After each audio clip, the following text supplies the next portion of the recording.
From WFRV TV Local 5, your local election headquarters, this is Newsmaker Sunday with your host, Tom Zalaski. Good morning. Welcome to Newsmaker Sunday. I'm Tom Zalaski. This nation is in the grips of racial unrest nearly 2 weeks after the death of George Floyd during an arrest in Minneapolis. In Green Bay, the protests have been mostly peaceful, and one of the organizers is Paula Reeves, who helped to organize a rally in Green Bay last Sunday afternoon. Paula, thanks so much for joining us this morning. Yeah, thanks for inviting me. Much appreciated. It has been 2 weeks now since the death of George Floyd. In that 2-week period, is the anger still as strong as it was when the incident first happened? Has it dissipated, or maybe has it even gotten stronger? It's gotten way stronger. Stronger. Why do you say that? What because has caused it started in Minneapolis. Yep. And it grew all the way to the UK.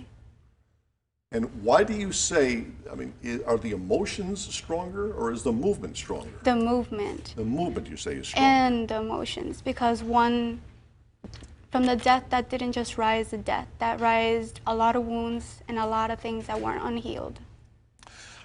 You were organizing the protest on Sunday. This was the peaceful protest. Correct. Of last Sunday. Now, Correct. I want to make it clear, this was the protest that did not turn violent. This was the peaceful protest. You weren't connected with whatever happened later on that evening. Correct. What was the mood that afternoon, that day, of those who were with you?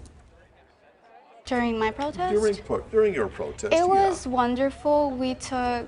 We arrived at downtown, and I told everybody where to head out, and then we head out to the police station. We decided to speak to the police that decided to come out, and we pretty much said, this is what we feel, and this is what we want to see as a change. So it was a peaceful protest, and everyone seemed okay with the police officers being there, and everything was calm.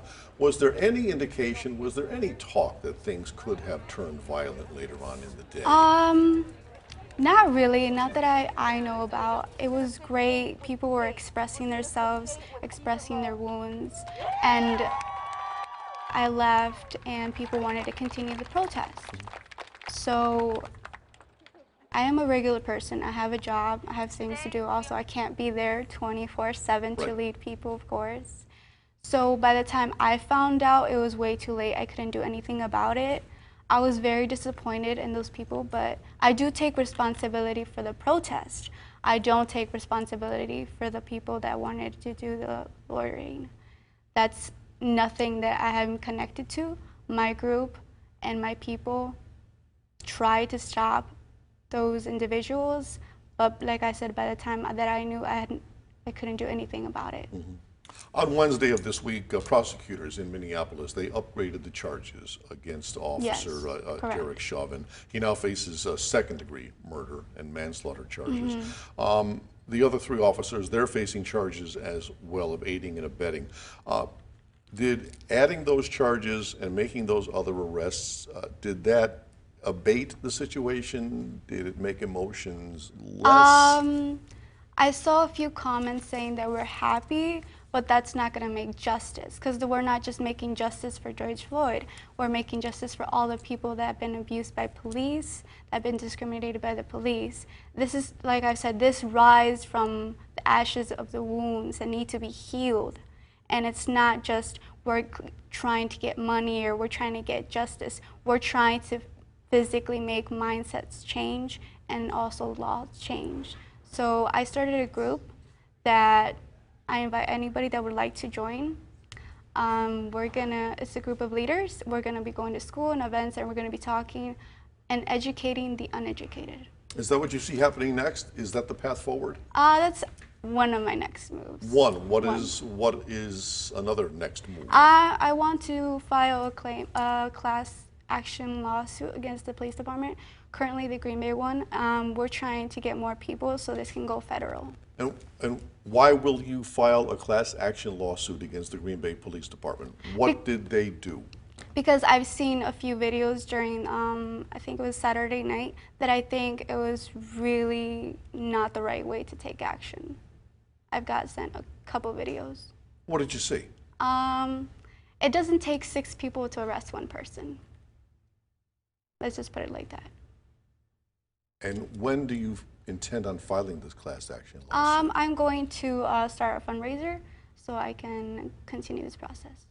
Have you ever been in contact with Chief of Police Andrew Smith? Have you ever spoken with him? I believe so. I've gotten in contact with a few police members. So is he or are they aware of your intentions?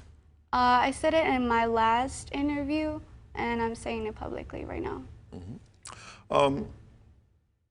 Let me give you a chance finally to speak to our audience. Okay. If there is something that our audience needs to hear from you, what message do you want to get across to them? I would say arrest shouldn't end in murder. And I ask you to come join me. Do not be scared. I'm here to protect you. I'm here to fight for you, and I'm here to be your voice. And I'm here to hear your wounds, and I'm here to get justice for them. Not just, I don't want this to just be a story that everybody hears. I want a happy ending for everyone. And it's not just going to be a Black movement. It's going to go from Blacks to Mexican movement to Native movement. I know a couple people that have contacted me that want to do a missing and murder Indigenous movement. All right, Paula Rees, you'll be joining us later on in the program, and we thank you for your participation here today. When we come back, we are going to continue our conversation with Brown County Sheriff Todd Delane, so stay with us.